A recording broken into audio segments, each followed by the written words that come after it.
Welcome to the Astro Psyche. This is your weekly astrology forecast for July 22nd through the 28th. And this week is about cultivating resilience and cultivating a reliable sense of self-esteem, with the sun moving into Leo, the sun making an opposition to Pluto, Mercury moving into the sign of Virgo, and some other things that we'll talk about. My name is Shawna McGrath. I'm a psychotherapist and an astrologer, and I'm so happy to be able to share the astrology of this week with you from a psychological perspective. So one of the main events that we have happening this week is the sun is moving into the sign of Leo. So happy birthday to all of my Leo people. I hope that you have a wonderful birthday month. And this also means that for all of us, it's Leo season. So Leo is a symbol, so Leo is a fixed fire sign. So the fixedness, there is an intensity of focus, so wanting to elaborate on things, to develop something that has already been initiated. So we could even say we're developing what was initiated with the new moon in Cancer that happened on July 5th, that there is a continuation, whereas Cancer, being a cardinal sign, is about starting and initiating. Fixed signs always follow cardinal signs, so we go from the beginning to the development. And Leo being a fire sign, there is passion, enthusiasm, initiative, and also flair associated with fire signs. So all of these things are infused with this next month, with the sun being in the sign of Leo. The sun is a symbol of our conscious focus. It's a symbol of light, insight, the things that we are aware of, the things that come up to consciousness for periods of time before they float back down. And in this case, we're talking about this monthly cycle of a shift in focus. It's literally impossible for us to be fully conscious of everything all at one time. And so there's sort of this, we can think of the psyche as kind of like a reservoir. And there's a lot of stuff there, everything that we're perceiving.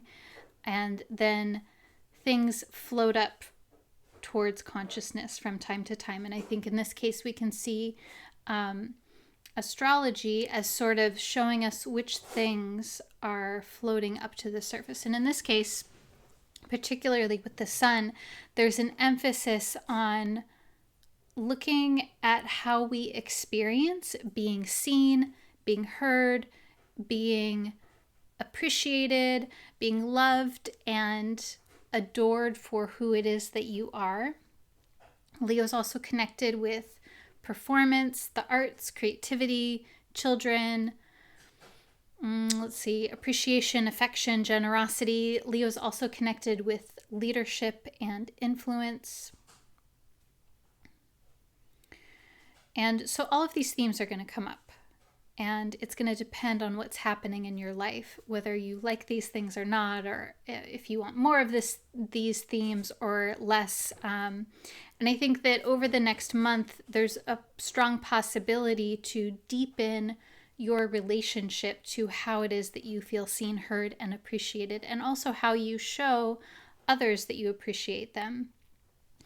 Now, at the beginning of this, so this happens, did I say the sun moves into Leo on Monday the 22nd?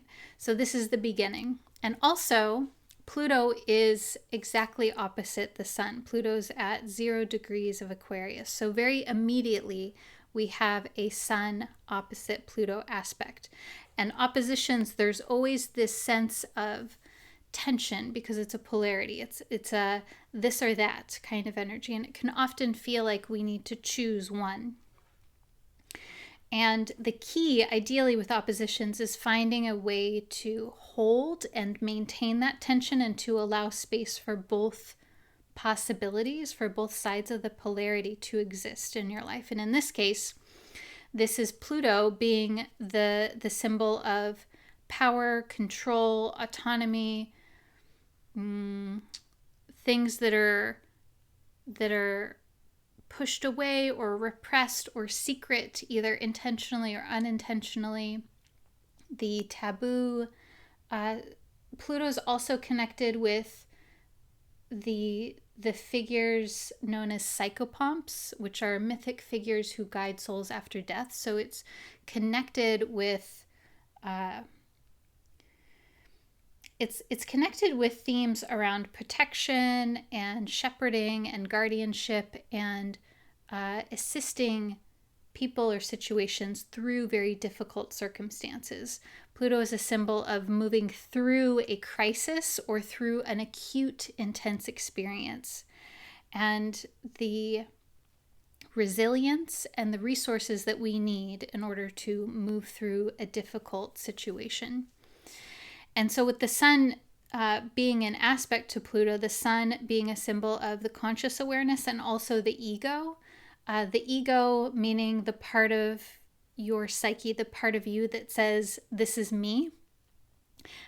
Ego literally translates to me.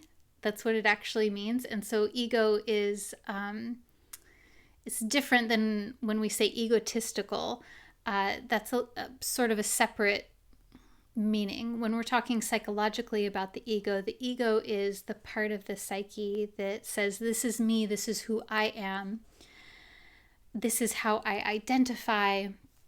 And so I think that when we're looking at this, there is a possibility that there is a new part of there's a new part of the self that can come forward, and this may be very explicit and apparent, or it might be subtle. So I think that there might be new things that you're discovering about yourself and the way that you identify and the way that you resonate with something that you're like, oh yes, this is me.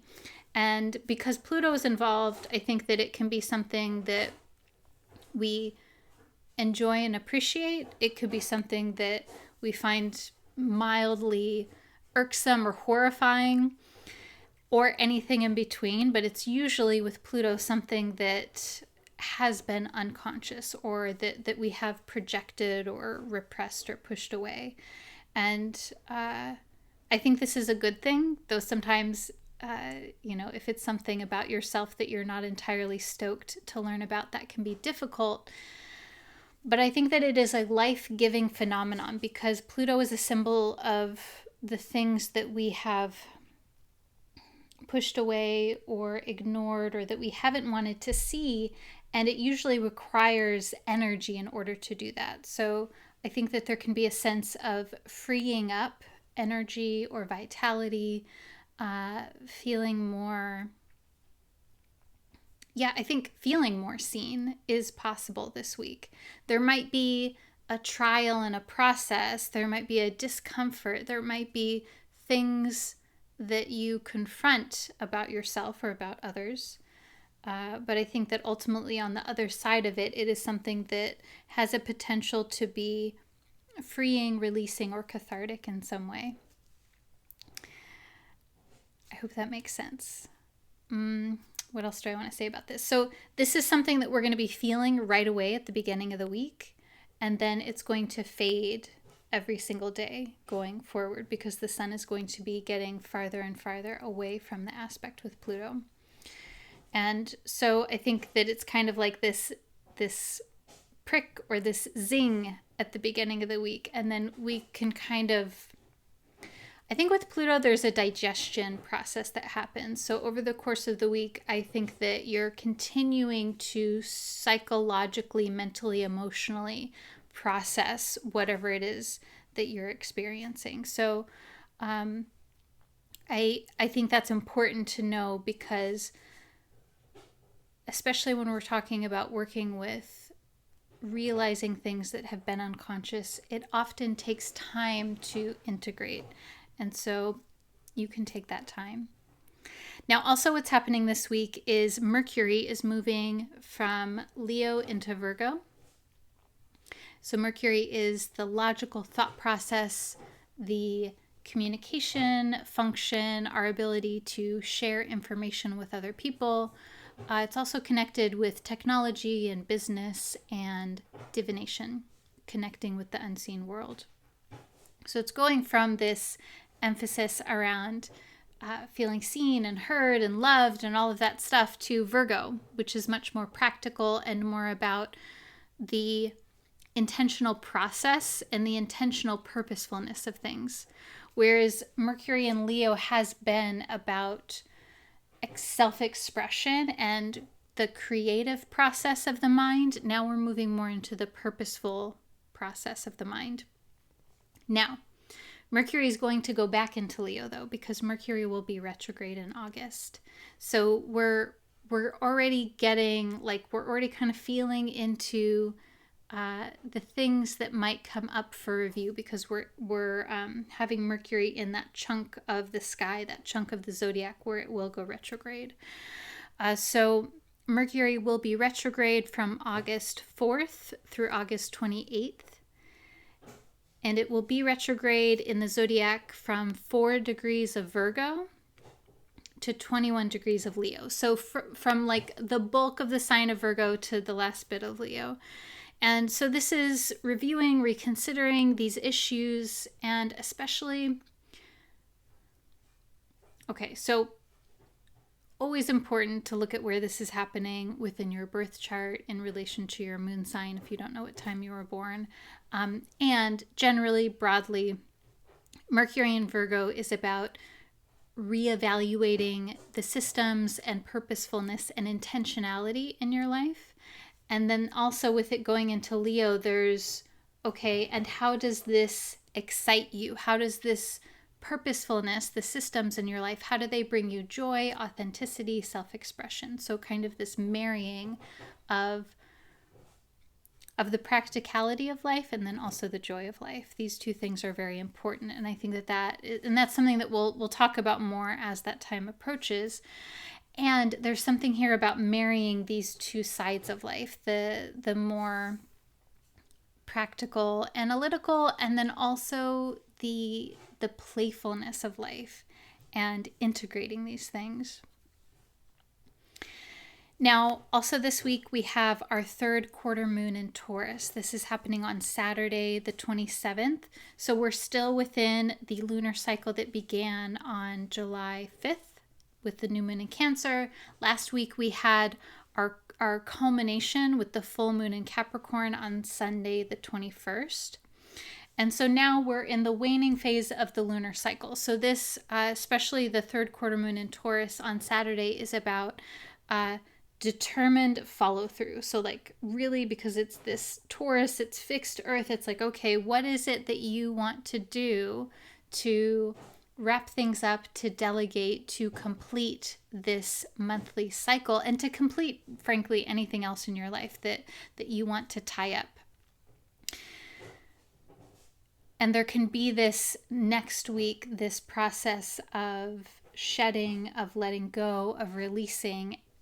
And this week, to prep for that, this week it's about doing the practical things that you need to do in order to position yourself so that you can release and let go and sort of be in a surrendery kind of process next week, so that next week can be more chill. I think that's what I'm feeling, is it's like this week, okay, what are the things that you need to do to tie up loose ends so that next week can be more of a slow moving kind of process. Okay, so let's pull some tarot cards, shall we? So, if you're not already, this is a perfect moment to find yourself in a place of steady connectedness, relaxation. You can focus on your breath, on a sensation that you feel. You can find stillness, or you can find a rhythmic movement.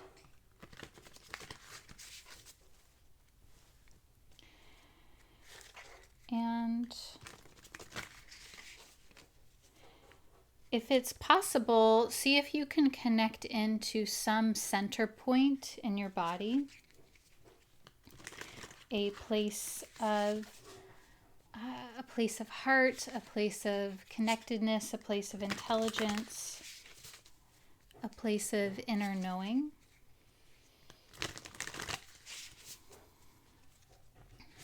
If you have a practice of connecting with your spiritual guidance team or your ancestors or the divine in any way that suits you, now is also a time to request that alliance is here with you now.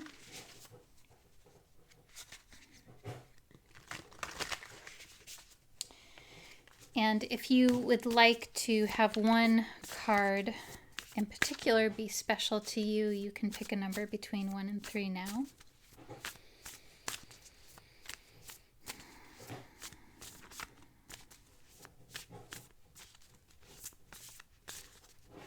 Okay.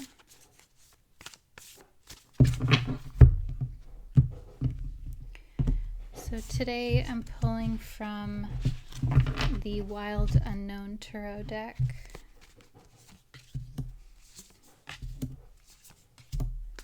Okay, so some decisions here. Okay, so first card is the Daughter of Swords. This is also known as the Page of Swords. And I pulled this card reversed. On the card, there's a small-ish looking owl. I think this is, gosh, is it a snow owl or a barn owl? I'm not quite sure. If you know, you can let me know. And it's perched very delicately on a horizontal sword. Daughter of Swords is, or actually, okay, owls are a symbol of wisdom, of knowing. They are silent in the night. Their wings and everything are built so that they can fly without a sound. And they're also they're animals that of prey, so they're like hunters. So they have this sort of like soft, quiet, swift but fierce presence to them.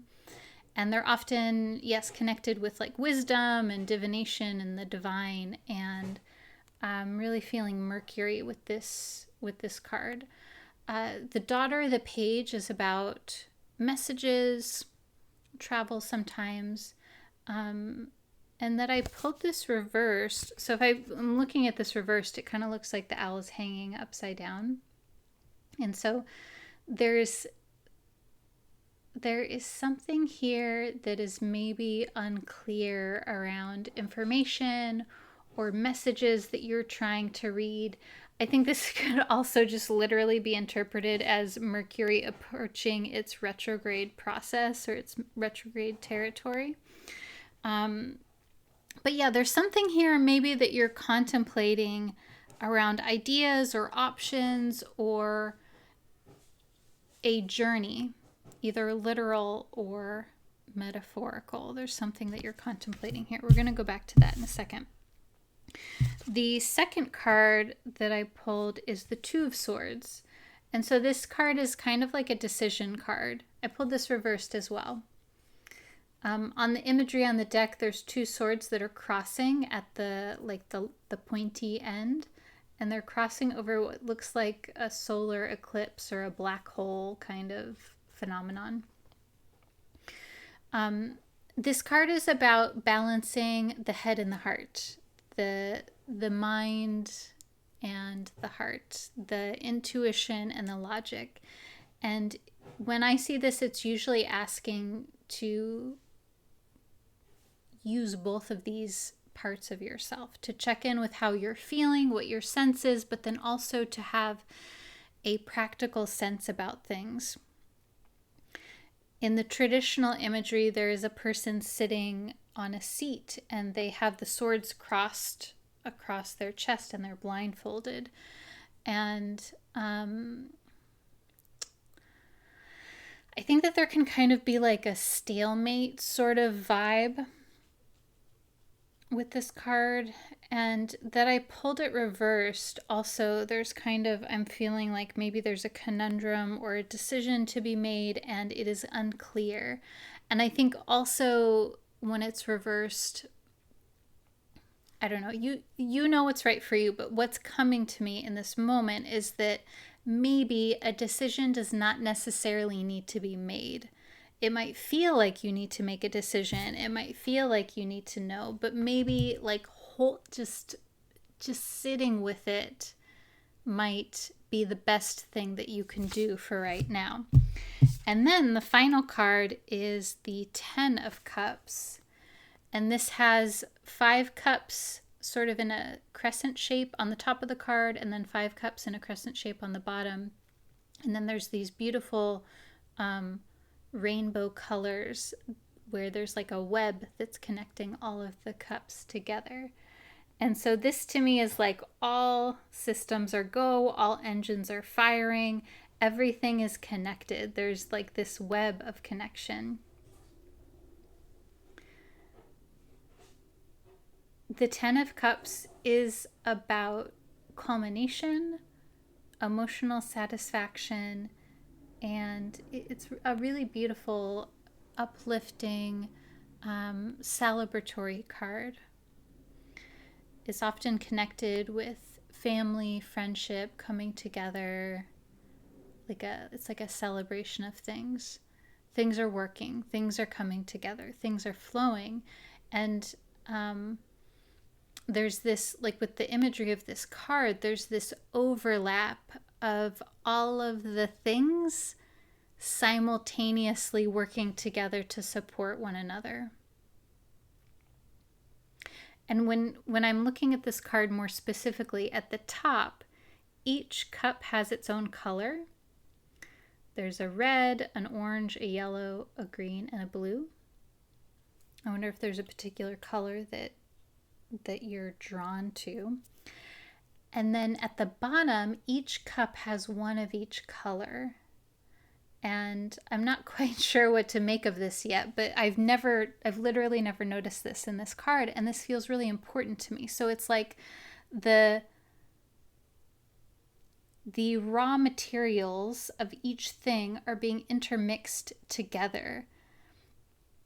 And so there's this blending, there's this mixing, there is a recipe, there's this mixture of things that come together. And again, I'm not quite sure what this is about, but this feels important, that the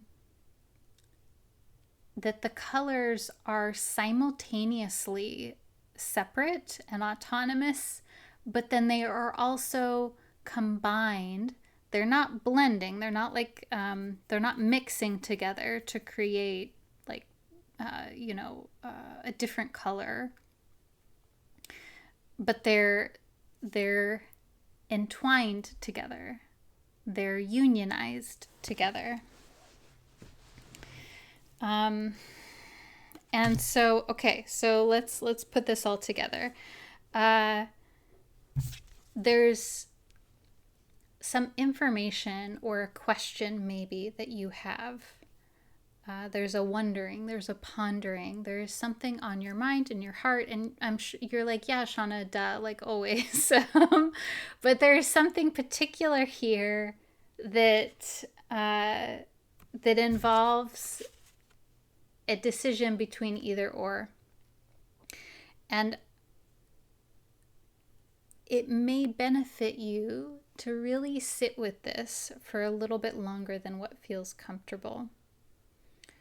Because I feel like this is an important decision, and it involves it involves maybe some kind of movement or transition.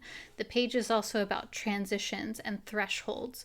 So there is something here around, like, it's not just do I like this or do I like that. It has long-term effects, this decision that you're making. And so important to like really sit with it and to feel like what feels like a yes, what feels like a no, what feels like a maybe, and how do you know what yes feels like. And then there's this things coming together in a way that is supportive and harmonious, and that it feels like there's a natural flow. And I think that it's sort of paradoxical, when you sit with it, that's when the flow comes. And so this might be sitting in meditation. This might be writing out your thoughts in a journal. This might be going for a walk. I don't know, but I do know that there is an opening. There is something unknown that's coming forward that leads to the the manifestation of things that you're looking for. All right. That is your reading for the week. I hope that you've enjoyed this. I'm always curious to hear how things land and resonate with you and what's going on with you. Again, my name is Shawna McGrath. I am a psychotherapist and an astrologer. If you want to find out more about my work, you can find me on my website, theastropsyche.com. I'm wishing you a super wonderful and easeful week, and I'll see you soon. Bye.